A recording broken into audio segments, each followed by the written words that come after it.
나오미가 두 며느리에게 이르되 너희는 각기 너희 어머니의 집으로 돌아가라. 너희가 죽은 자들과 나를 선대한 것 같이 여호와께서 너희를 선대하시기를 원하며 여호와께서 너희에게 허락하사 각기 남편의 집에서 위로를 받게 하시기를 원하노라. 하고 그들에게 입맞춤에 그들이 소리를 높여 울며 나오미에게 이르되 아니니이다. 우리는 어머니와 함께 어머니의 백성에게로 돌아가겠나이다. 내 딸들아, 돌아가라. 너희가 어찌 나와 함께 가려느냐? 내 태중에 너희의 남편들 아들들이 아직 있느냐? 내 딸들아, 되돌아가라. 나는 늙었으니 남편을 두지 못할지라. 가령 내가 소망이 있다고 말한다든지 오늘 밤에 남편을 두어 아들들을 낳는다 하더라도 너희가 어찌 그들이 자라기를 기다리겠으며 어찌 남편 없이 지내겠다고 결심하겠느냐? 내 딸들아, 그렇지 아니하니라. 여호와의 손이 나를 치셨으므로 나는 너희로 말미암아 더욱 마음이 아프도다. 그들이 소리를 높여 다시 울더니 오르바는 그의 시어머니에게 입맞추되 룻은 그를 붙쫓았더라. 나오미가 또 이르되 보라, 내 동서는 그의 백성과 그의 신들에게로 돌아가나니 너도 너의 동서를 따라 돌아가라. 하니 룻이 이르되 내게 어머니를 떠나며 어머니를 따르지 말고 돌아가라 강건하지 마옵소서. 어머니께서 가시는 곳에 나도 가고 어머니께서 머무시는 곳에서 나도 머물겠나이다. 어머니의 백성이 나의 백성이 되고 어머니의 하나님이 나의 하나님이 되시리니 어머니께서 죽으시는 곳에서 나도 죽어 거기 묻힐 것이라. 만일 내가 죽는 일 외에 어머니를 떠나면 여호와께서 내게 벌을 내리시고 더 내리시기를 원하나이다. 나오미가 룻이 자기와 함께 가기로 굳게 결심함을 보고 그에게 말하기를 그치니라. 성도 여러분, 안녕하세요. 하나님의 사랑과 평안이 우리 사순절을 보내는 새교회 각 가정과 우리 성도님들의 삶 위에 충만히 임하기를 주님의 이름으로 축원드립니다. 오늘은 3월 16일 월요일.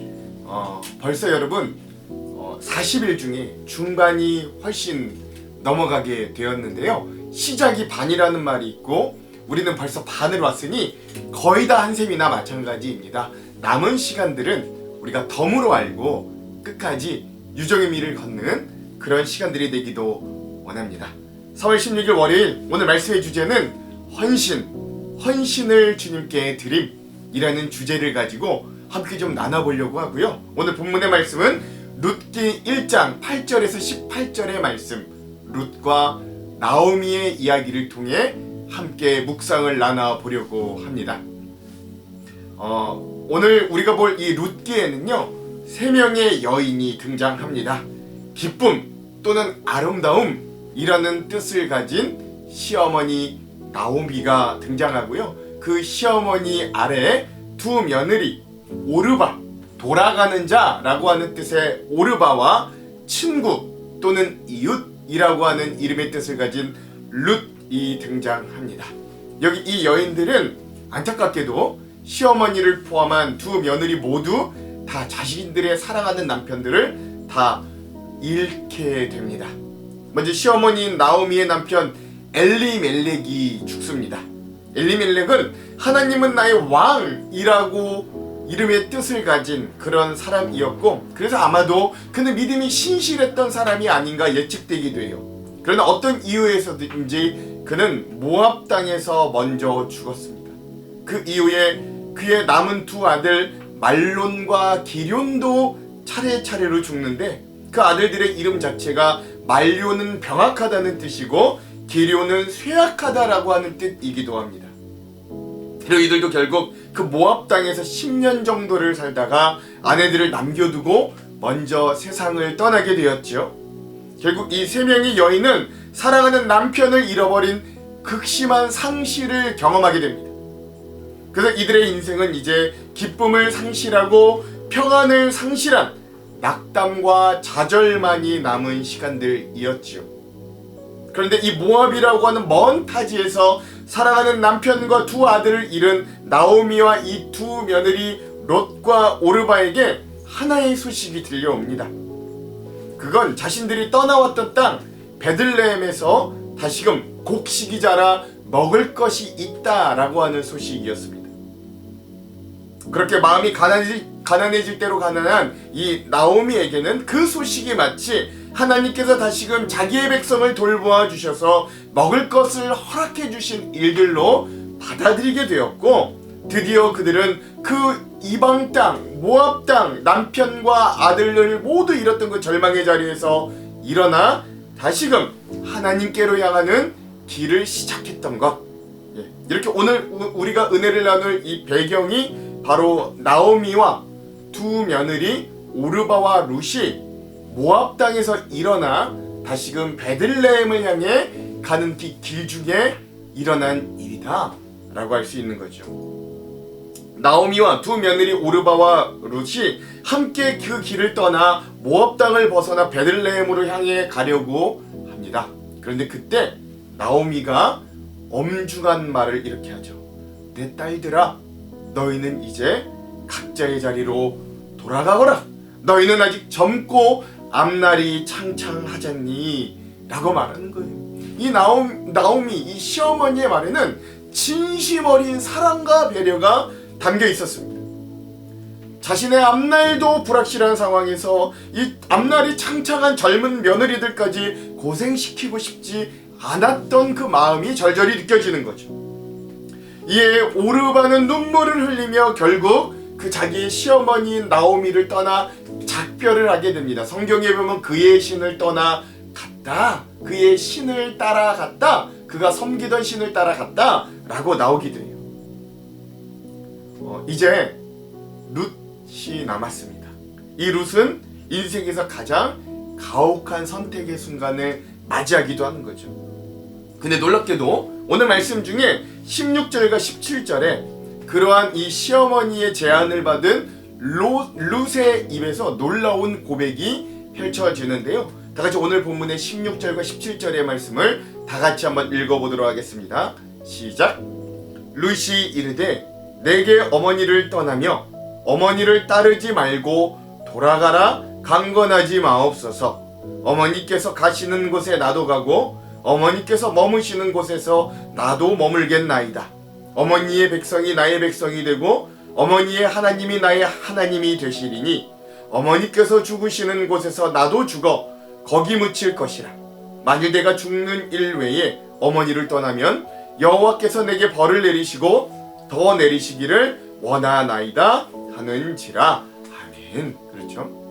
그러니까 룻의 고백은 이래요. 어머님이 가시는 곳에 나도 가겠습니다 라고 하는 거예요. 룻의 목소리는 떨리지 않았습니다. 그녀의 결심은 확고했어요. 시어머니를 향한 그녀의 마음, 사랑이 그의 마음을 가득 채웠기 때문에 그렇습니다. 그건 여러분 단순한 의무감이나 동정이 아니라 깊은 헌신과 사랑의 모습이었습니다.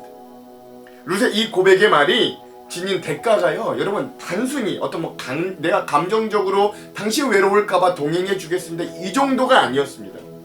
룻이 이 말을 함에 따라 룻은 자기의 안전과 미래라고 하는 자아를 완전히 내려놓고 시어머니가 믿는 하나님께 자기의 삶을 전체적으로 맡겨드리는 온전한 헌신이 필요했던 일이었어요. 즉 룻은 자기에게 유익하거나 유리한 길이 아니라 하나님이 기뻐하시는 사랑과 헌신의 길을 선택했던 거예요. 즉 헌신이란 이처럼 나의 방향을 내려놓고 하나님의 이끄심에 내 삶의 주도권을 양보해드리는 일이다 라고 할 수 있죠. 물론 그렇게 시작된 룻의 여정이 결국 쉽지 않았습니다.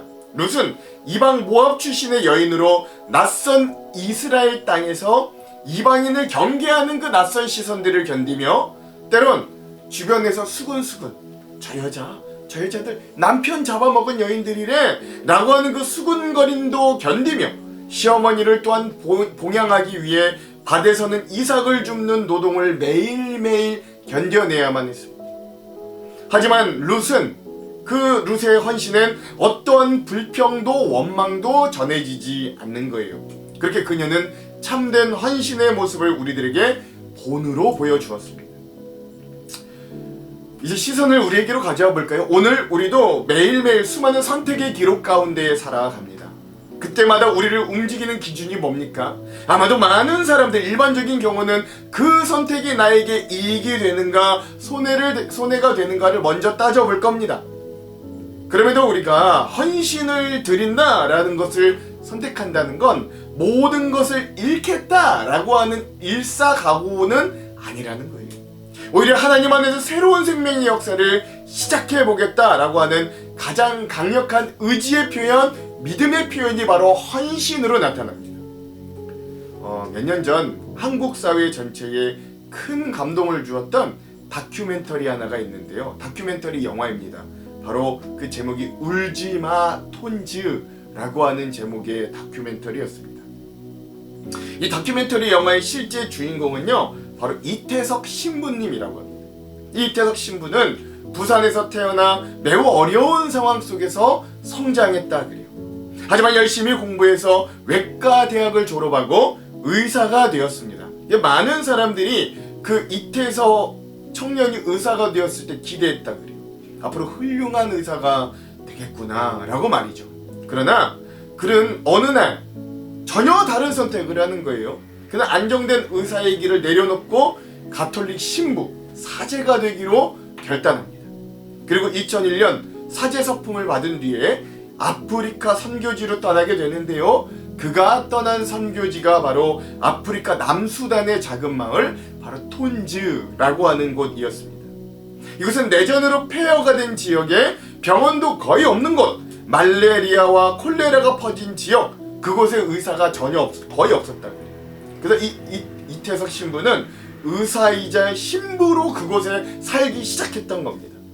그는 직접 병원을 세우고 하루에 300여 명 가까이 환자를 진료했다 그래요. 또한 주변 80개 마을을 돌아다니며 예방 접종을 하기도 했다고 합니다.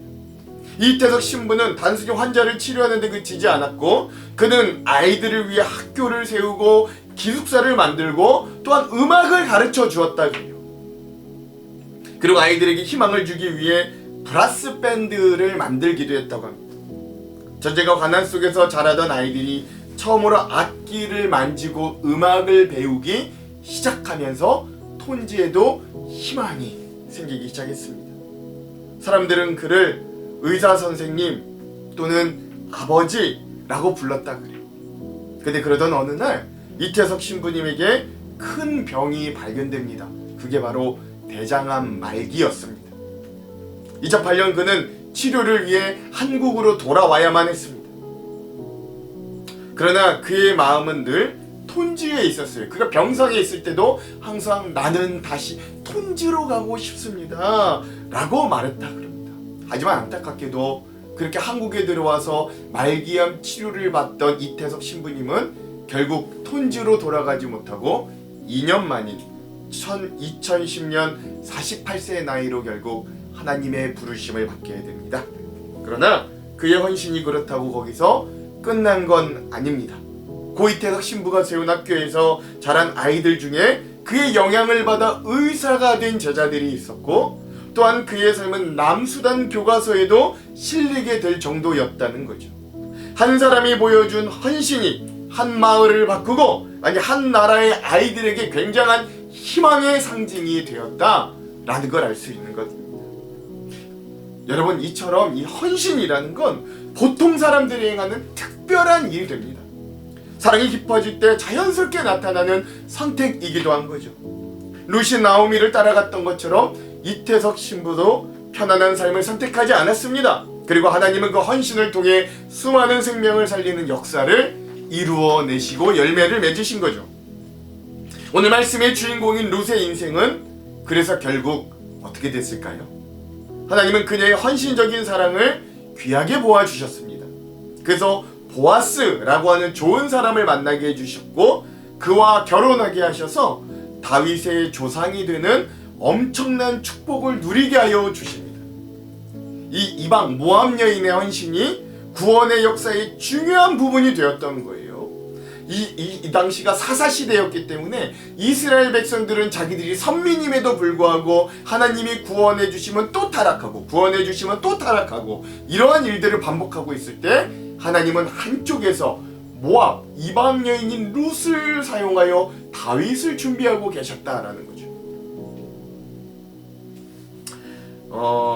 이렇게 이스라엘은 타락과 재타락을 거듭하며 영육 간의 곤두박질을 치던 이 상실의 시대, 롯은 이런 시대 오히려 이방인이요 초라한 과부에 불과했지만 오히려 선민이었던 이스라엘 백성들보다 더 신실한 헌신의 모습을 가지고 개인적으로 삶이 역전되는 건 물론이요 구원사적으로도 다윗과 우리 주 예수 그리스도의 조상이 되어 그 족보에 등장하기까지 축복을 받는 인물이 되었다라는 걸 우리가 잘 알 수 있습니다. 여러분 성경 66권 중에요 그 성경의 제목이 여성의 이름으로 되어 있는 책이 2권이 있는데 한 권이 에스더라고 한다면 마지막 한 권이 바로 오늘 이 말씀의 주인공인 룻기이잖아요. 그 정도로 하나님은 이 룻의 헌신을 통해 룻의 신앙의 놀라운 위치까지도 그를 일으켜 주신다라는 걸 알 수 있죠. 이렇게까지 하나님이 룻을 높여주시는 이유가 무엇일까요? 이 룻은 마음만 먹었으면 얼마든지 자기의 생존을 궁리할 수 있었습니다. 자기 유익을 위해 살아갈 수 있었어요. 하지만 아무 혈연관계도 없는 시어머니를 향한 헌신적인 사랑을 보여주었습니다. 그리고 그는 그 시어머니의 하나님을 자기의 하나님으로 붙쫓는 인생이 되었지요. 그 헌신이 하나님의 마음을 움직인 거예요. 여러분 참다운 헌신이란 이렇게 자기의 이해를 돌보지 않고 오히려 자기의 미래도 생각하지 않습니다. 자기의 모든 수고를 다 바쳐 희망도 꿈도 없는 누군가를 섬기는 거예요. 진정한 헌신과 사랑은 조건을 따지지 않습니다. 그게 뭐 혈연관계나 의무감을 넘어선 헌신적인 사랑의 모습, 그게 바로 하나님이 기뻐하시는 사랑의 모습이고 우리에게도 더 큰 복을 받는 통로의 길로 우리에게 주어진 길이기도 합니다.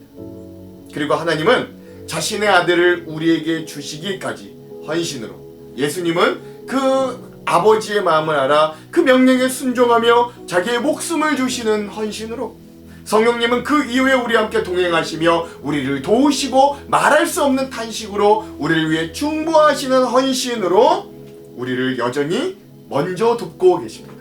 그래서 우리도 그런 주님의 모습을 따라 헌신의 자리로 담대히 나아갈 수 있는 거지요. 세상은 우리에게 자기의 이익과 안위를 먼저 생각하라고 말합니다. 자신을 뒷전으로 미루는 결정은 어리석은 행동이라고 비난하기도 합니다. 하지만 하나님의 가르침은 어때요? 하나님은 우리에게 어떻게 살아가라고 헌신하라고 말씀하여 주셨습니까? 그리고 그 하나님은 자격도 없는 우리를 어떻게 사랑해 주셨습니까? 이제 우리도 가장 가까운 관계부터 진심으로 사랑하고 헌신하는 삶을 다시 한번 시작하기를 원합니다. 가까운 사람에게 사랑을 주는 사람이 보이지 않는 하나님도 사랑할 수 있기 때문에 그렇습니다. 이제 더는 조건을 따지거나 계산하지 말고 가족을 향한 헌신적인 사랑부터, 내 주변의 지인과 이웃들과 교회 성도들을 향한 헌신적인 사랑부터 시작하기를 간절히 소망합니다. 그래서 오늘 우리의 삶도, 이 사순절도 룻이 받았던 놀라운 은혜와 축복이 그런 헌신의 삶으로 가기 위해서는 우리의 삶에도 똑같이 임할 줄로 믿습니다. 오늘도 그런 사순절의 한날이 되시길 주님의 이름으로 축원드립니다. 기도하겠습니다. 사랑의 하나님, 오늘 이 말씀에서 보여진 이 룻의 헌신을 통해 믿음의 길이 무엇인지 깨닫게 하시니 감사드립니다. 하나님, 때론 우리는 종종 계산하며 살아갑니다.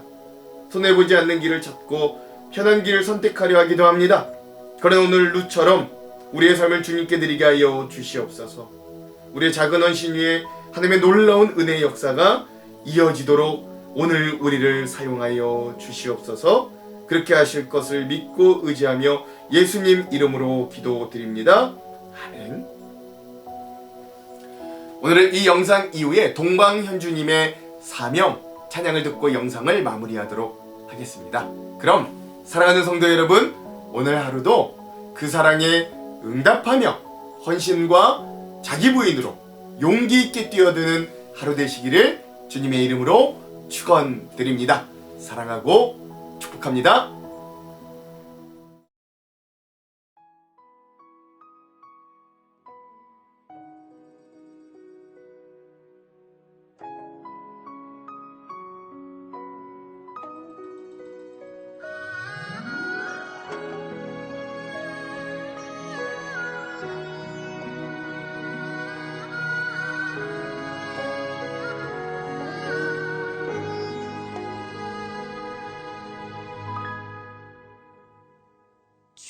주님이 홀로 가신 그 길 나도 따라가오. 모든 물과 피를 흘리신 그 길을 나도 가오. 험한 산도 나는 괜찮소. 바다 끝이라도 나는 괜찮소. 죽어가는 저들을 위해 나를 버리길 바라오. 아버지 나를 보내주오. 나는 달려가겠소. 목숨도 아끼지 않겠소. 나를 보내주오.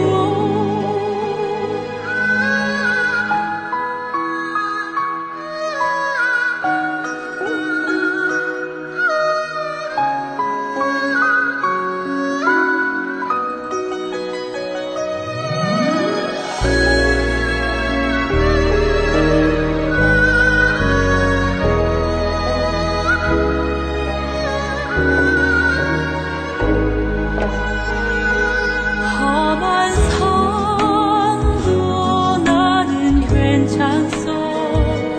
바다 끝이라도 나는 괜찮소. 죽어가는 저들을 위해 나를 버리길 바라오. 아버지 나를 보내소. 나는 달려가겠소. 목숨도 아끼지 않겠소. 나를 보내주오. 세상이 나를 미워해도 나는 사랑하겠소. 세상을 구원한 십자가 나도 따라가고. 생명을 버리면서까지 나를 사랑한 당신. 이 작은 나를 받아주오.